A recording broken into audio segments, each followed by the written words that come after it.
Broadcasting from the business capital of the world, this is the Podcast Business News Network.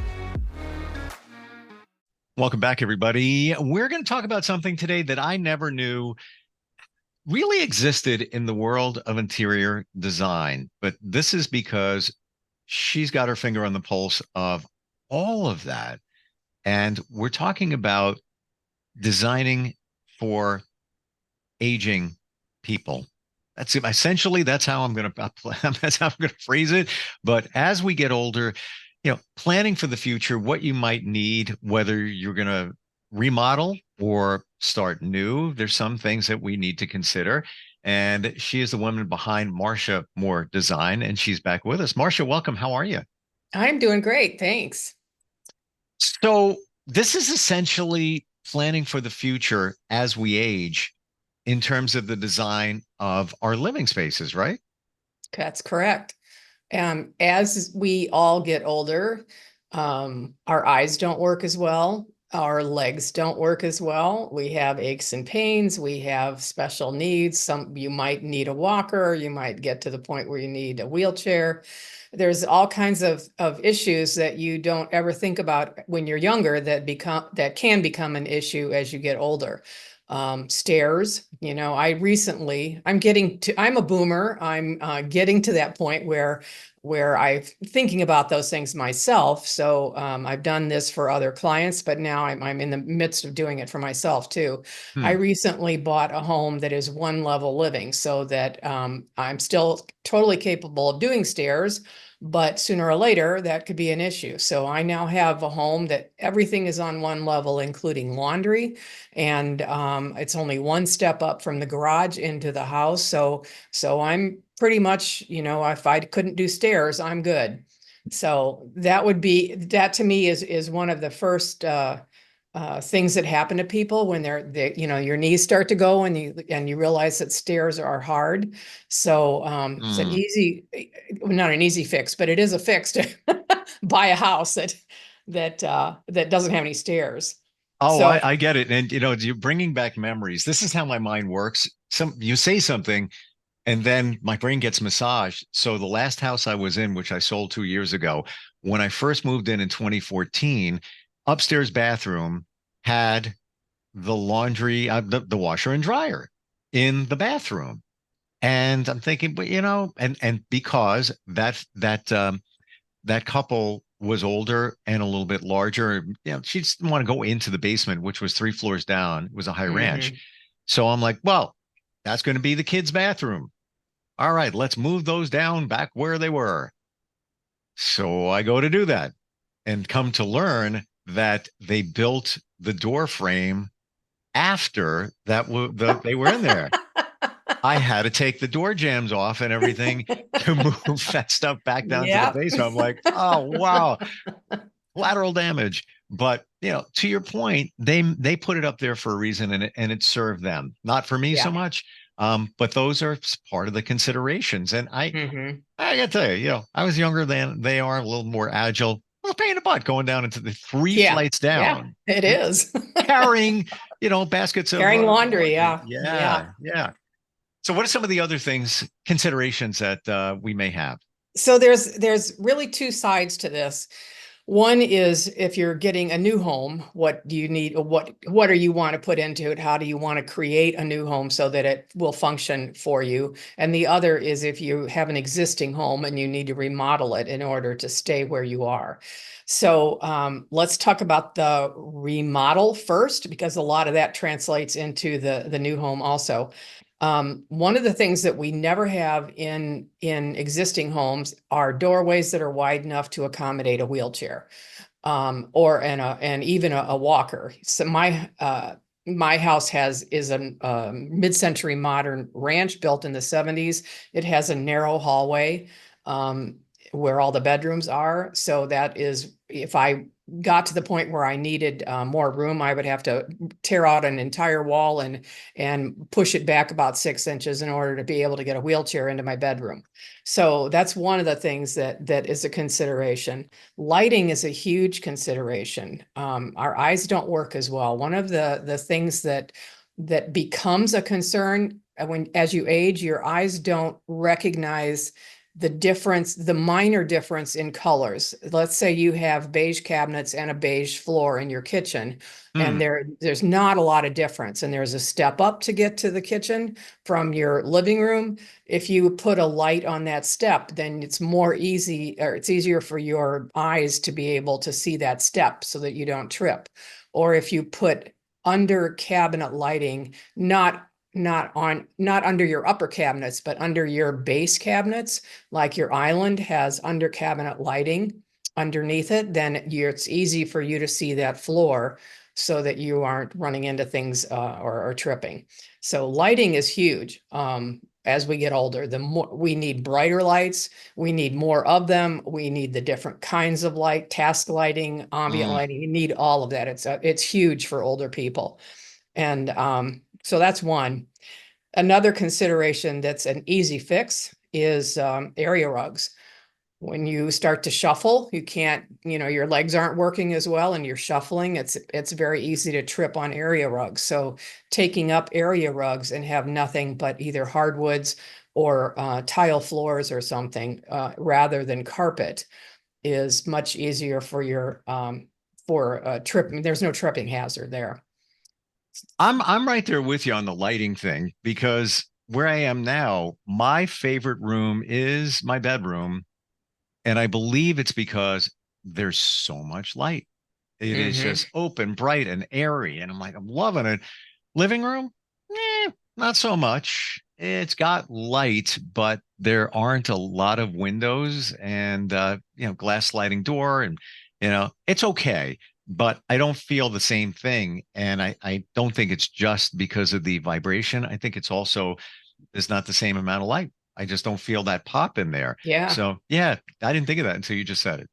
So a lot of people have lighting, outdoor lighting on stairs. Like if you have stairs going up to your front door and and it's dark outside, they'll have little lights that are next to the stairs.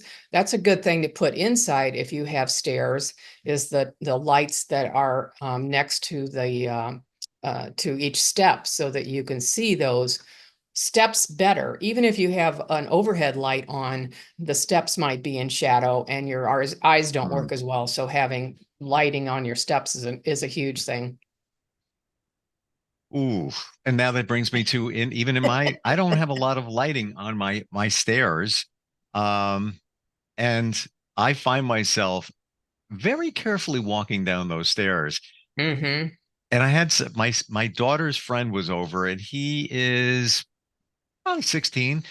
He even said to me the other day, "Whoa, whoa, those stairs, you got to be careful on." He's 16.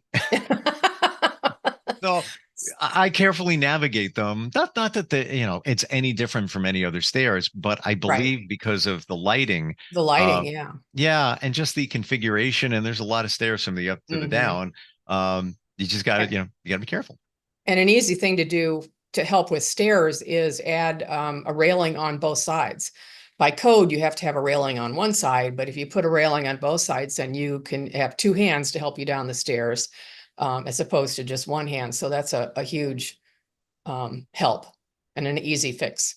You know, uh, question: how many stairs is code where you need a railing? At least one. I think it's different in different places, but around here they say about three. If you have three stairs, you don't need a railing, but more than three, you do. Hmm. Because in that high ranch I described, going down from the top to the first level, there was probably maybe six treads, and there was a railing on one side. On the other side, going to now the basement level, or the last lower level, there was no railing, and I'm trying to remember how many treads, but uh, either Yeah, way, that wouldn't meet code around here. well, guess who put a railing in? I did it Yeah. because it was just I had just bad I had a bad feeling, and Hmm. again, you're carrying laundry up and Yeah. down three flights of Yeah. stairs. Didn't want to take a chance, so yeah, I think they're essential for sure. Yep. I agree. Let's talk about doors a little bit. Normal doors are a lot of doors are 30 inches wide. You need 32 to 30. 32 is good for a walker. 36-inch wide doors are better for wheelchairs. So that's something that's very difficult to change in an existing home. Because there's not, in my master bedroom, there's no room on either side of the door to make the door bigger. There's a wall on one side and a closet right on the other side. So the only thing I could do is take out the door jambs, and I might gain about 4 inches and not have a door at all. That would be the only way I could make that more handicap accessible. So that's an issue sometimes. There is a thing, and I haven't used these yet, but I know they exist. There's something called a swing clear hinge, where the hinge makes the entire door swing clear as opposed to part of the door sticking out into the doorway, which is normal. So it's kind of hard to envision. But when you open your door, if your door is 2 inches thick, that 2 inches is sticking into your doorway. So your 30-inch doorway is really only 28 inches of space. So these swing clear hinges would make a 30-inch door an actual 30 inches of space to get in. So that's can you describe what that is, how that looks? I'm not sure I can describe it. You have it on newer kitchen cabinets where the entire door will swing out, and you can get into the entire cabinet. Yes, I got it. Thank you for saying that. Okay. I got the visual. Yeah. Yeah. It's So almost it's almost like it's like a double hinge to allow it to open more. Right. Ooh, wow. So that's something you do. Another thing on doors is lever handles as opposed to round knobs, because people who get arthritis can't handle the round knob, can't twist a round knob, but they can push down on a lever. You can push down on a lever with your elbow if you got a load of laundry, and you can push that down with your elbow. So lever handles are much easier for mobility issues. I think they look better too. I know, I agree. I like them a lot. Yeah. Yeah. Wow. I didn't realize there were so many considerations as we age in designing our living spaces. Yeah. What are some of the other ones you got? So bathrooms are huge because think of all the ways you can fall or slip in a bathroom. So no tub, because getting in and out of a tub is very difficult if your legs are in any kind of bad shape. A curbless entry to your shower where it's the same height as your bathroom floor. There's no little bump that you have to step over. That is something that if you're going to remodel that, you have to dig into your floorboards in order to get the whole shower level with the rest of the room. But it's a wonderful thing, because then you can actually push your wheelchair into there, sit on a bench and get the wheelchair out of the way, and then take a shower. So another one is having a bench in your shower, whether it's built in or whether it's freestanding, is having a bench. I just want one anyway. Yeah. And along with that comes the handheld, so that if you need to sit when you're showering, you don't have to use the shower head that's 7 feet up high. You have a handheld to use for showering. So, full disclosure, and I realize this as you're saying it, when I get out of the shower to dry off, many people take the towel and they'll dry their legs, right? Uh-huh. I don't want to bend down over. It's just, the older you get, it's like, So I put my leg up on the vanity and then dry it and then do the other one, because I don't feel like bending over to dry. Yeah. Yeah. Now, there's kind of come a day when you can't get your leg up that high. Well, as you get older, and this is what I've learned, and I'm sure you'll back this up. The stretching thing is so important. It is. It's critical. Yeah, definitely critical. Yeah. Oh, you don't realize it until if you just live in your daily life and you sit in a chair, you do work, whatever. When it comes to the point where you need to do a squat to fix something or bend over, whatever, it's like, oh, whoa, wow. Yeah. And the only way to fix that is to just continually keep stretching. Yeah. It's work. One more thing, or a couple things in the bathroom is grab bars, so that a towel bar is not a grab bar. A towel bar will come off the wall if you try and grab onto it. Grab bars are secured by extra bracing inside the wall before you actually finish your shower. So you have 2 or 3 different grab bars in your shower. You can have grab bars next to your toilet also for getting up and down off a toilet. They used to be just ugly, hideous things, and I hated having to use them, but now they've made grab bars that look just the same as the towel bar, which coordinates with your faucet. So they are beautiful now. They come in all the different colors and everything you want. So And can they be used? And but right away, as soon as you describe it, I just think of that industrial brushed aluminum looking, yeah, they right? were ugly. Yeah, Now but they're you see pretty. it like in a hospital or in a Mm-hmm. hotel room. Mm-hmm. It's interesting you're saying all this because I traveled for work week before last, and for some reason they gave me the room, a handicapped room. I don't know. Maybe Must that have was been the only one whatever they had available. left. Yeah. Yeah, but I'm not complaining because it was spacious, and Mm-hmm. a lot of the things that you're talking about was there. A lot of Yeah. grab bars and all of that. Um, Mm-hmm. can you also use those grab bars as a towel rack as well? Some of them, because some of them are horizontal. Ah, Some grab bars you do on an angle, and some of them are totally vertical. So yeah, you could. There's also a towel bar that is that holds your toilet paper, but you can also use it as to grab to hold of when you need to get off the toilet. So that's a really cool looking one.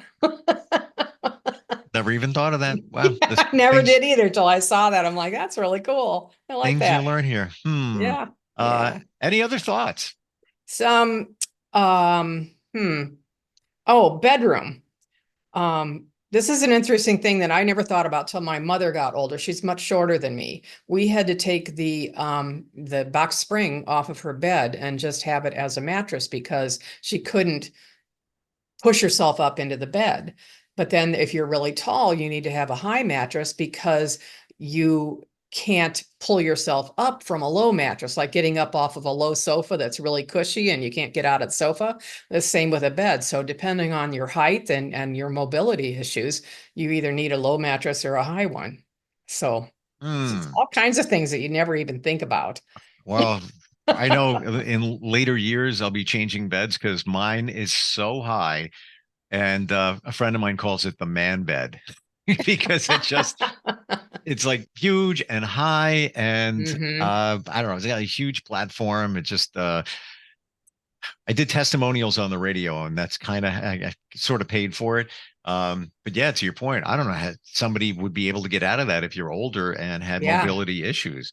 Wow. right, And it's kind of right. works both ways. If it's too low, it's like Hmm. somebody getting out of a car that's lower to the ground. Oh Yeah, my God, yeah, trying yep. to get yourself out of there. What about technology for those who are getting older or have some physical challenges? Well, I think with anybody who didn't grow up with technology, the easier it is to handle, the better.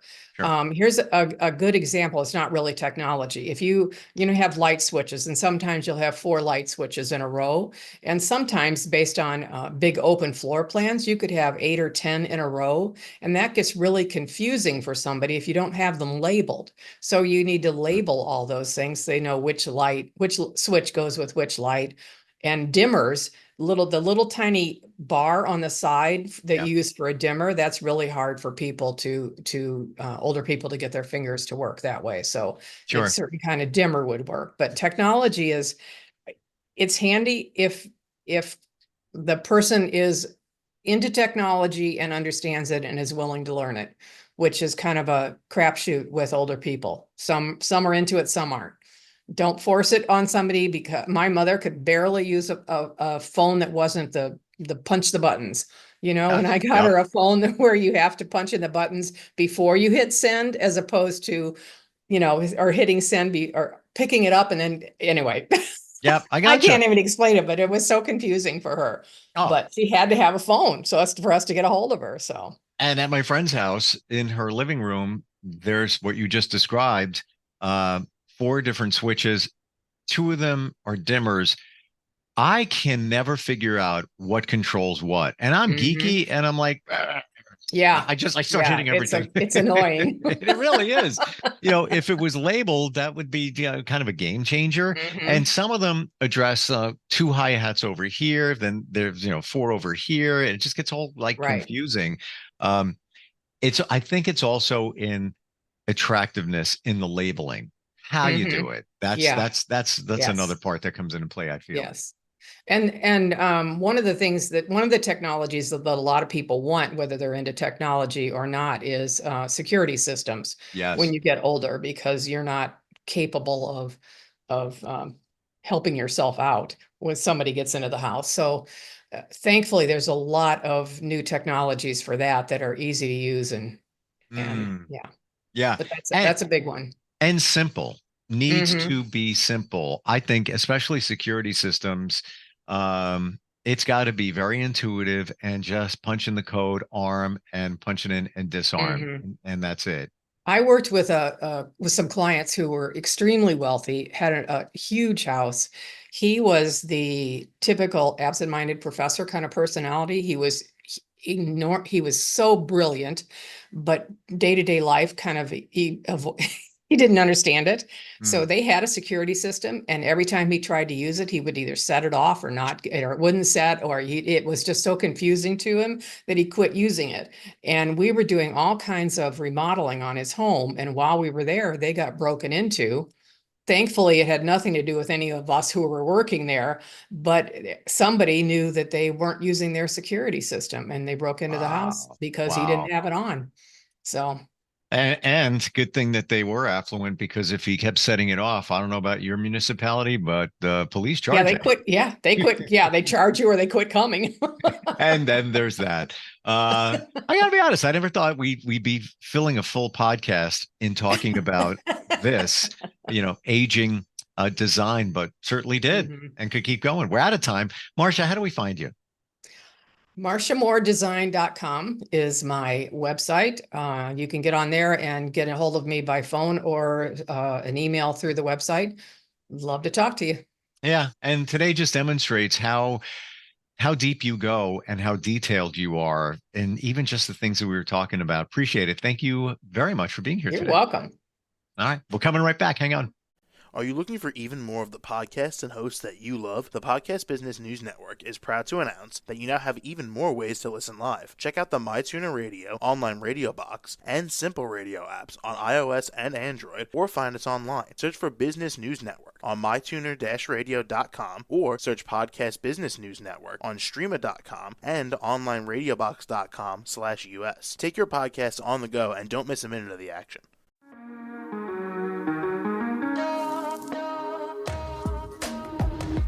Broadcasting from the business capital of the world, this is the Podcast Business News Network.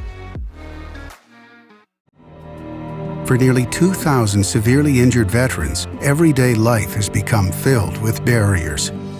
Day-to-day simple tasks can become pretty daunting. I have to carry my chair up 2 flights of steps or have somebody do it for me. What scares me the most is just the falling.